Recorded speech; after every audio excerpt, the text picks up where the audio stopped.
உங்க சரீரத்துல என்ன நல்லா பலவீனம் இருக்குதோ, என்ன நல்லா நோய் இருக்குதோ, இதற்கு பின்பதாகலாம் ஒரு அசுத்த ஆவியினுடைய ஒரு கட்டு இருக்கு. நீங்க எவ்வளவு மருந்து சாப்பிடுவீங்க, குணமாக எங்கெங்கயோ டாக்டர்ஸ் கிட்ட போவீங்க, குணமாக. ஏன்னா அந்த வியாதியை கொண்டு வருவது பிசாசு. சில பேருக்கு நெஞ்சு வலியை பிசாசு கொண்டு வந்திருக்கு. ஸ்கேன் எடுப்பீங்க, எக்கோ எடுப்பீங்க, இசிஜி எடுப்பீங்க, எவ்ரிதிங் இஸ் நார்மல் அப்படின்னு வரும். ஆனா உங்களுக்கு தாங்க முடியாத நெஞ்சு வலி இருக்கும். அந்த நெஞ்சு வலிக்கு பின்பதாக நிற்கிற ஒரு பிசாசின் வல்லமையை பல ஆண்டுகளுக்கு முன்பதாக நைட்ல ஒரு போன் கால் வந்தது. பெங்களூர்ல இருந்து பேசுறாங்க. அவங்க சொன்னாங்க, என் பிள்ளை செத்துக்கிட்டு இருக்கிறா. நான் கேட்டேன், ஹாஸ்பிட்டல் கொண்டு போறதானே, எங்க போறதுன்னு தெரியல ஐயா, நீங்க கொஞ்ச நேரம் ஜெபம் பண்ணுங்க ஐயா, என் பிள்ளை சுகமாயிடுவா. அப்படியா, சரி பிள்ளை கிட்ட போனை கொடுங்க. இல்ல அவ அன்கான்சியஸா இருக்குதா, கீழே விழுந்து அவ மூச்சு இழுத்து இழுத்து இழுத்து விட்டுக்கிட்டு இருக்கிறா, அவளுக்கு உயிர் போகிறது போல எங்களுக்கு தெரியுது, ஜெபம் பண்ணுங்க ஐயா. உங்க பிள்ளையினுடைய காது பக்கத்துல கொண்டு போய் போனை வைங்க. இயேசுவின் நாமத்தில் அந்த பிள்ளையினுடைய ஜீவனை தொட்டு கொண்டு இருக்கிற பொல்லாத பிசாசு, நீ யாரா இருந்தாலும் இப்ப இந்த பிள்ளையினுடைய உடம்புல இருந்து உன் கையை எடு. அந்த பிள்ளையினுடைய ஜீவனத்தோட உனக்கு அதிகாரம் கிடையாது. அந்த பிள்ளை மேல நான் இயேசுவின்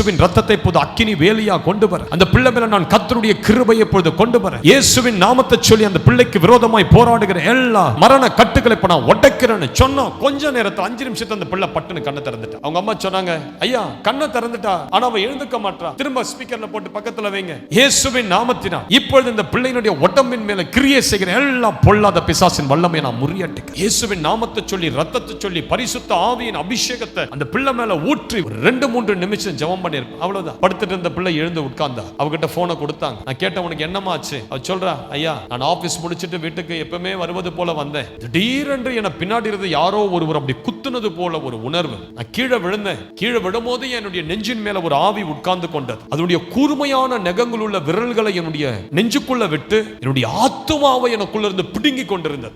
அதனாலதான் நான் மூச்சு திணறி, ஐயோ யாராவது எனக்கு காப்பாற்ற மாட்டாங்களா, நான் சாக போறேன்னு சொல்லி அந்த நேரத்துல தான் எங்க அம்மா உங்களுக்கு போன் பண்ணி பக்கத்துல வச்சாங்க. நீங்க ஜெபிக்க ஜெபிக்க ஜெபிக்க ஜெபிக்க என் மேல உட்கார்ந்து இருந்த ஆவி என்னுடைய ஆத்துமாவை விட்டது. என் மேல இருந்து எழுந்து ஓடிய, திடீரென்று நெஞ்சு வலியை கொடுத்து உங்களுடைய ஆத்துமாவை உங்களுக்குள்ள இருந்து பிடுங்க போராடும். அப்படி இரவு நேரத்துல உங்களுக்கு எப்படி ஏதாவது ஒரு போராட்டம் வருதுன்னா பயப்படவே பயப்படாதீங்க. யாராவது ஜெபிக்கிற நபர் இருந்தா உடனே போன் பண்ணி ஜெபிக்க ஆரம்பிங்க. அல்லது உங்க வீட்டுல யாராவது இருந்தா உங்களை உடனே எழுப்பி வாங்க ஜெபிக்கலாம்னு சொல்லி உட்கார்ந்து, இயேசுவின் ரத்தத்தை என் வீட்டின் மேல, என் சரீரத்தின் மேல நான் நெருப்பா தெளிக்கிறேன். கர்த்தருடைய வசனத்தை நான் நெருப்பா, நான் பிசாசே உன் மேல நான் பேசுகிறேன். பரிசுத்த ஆவியினுடைய அபிஷேகம் என் வீட்டுக்குள்ள இப்போது நெருப்பா இறங்கட்டும். நான் இயேசுவின் ரத்தத்துல மறைந்திருக்கிறேன்னு சொல்லி நீங்க ஒரு 5 நிமிடம் ஜெபம் பண்ணி பாருங்க.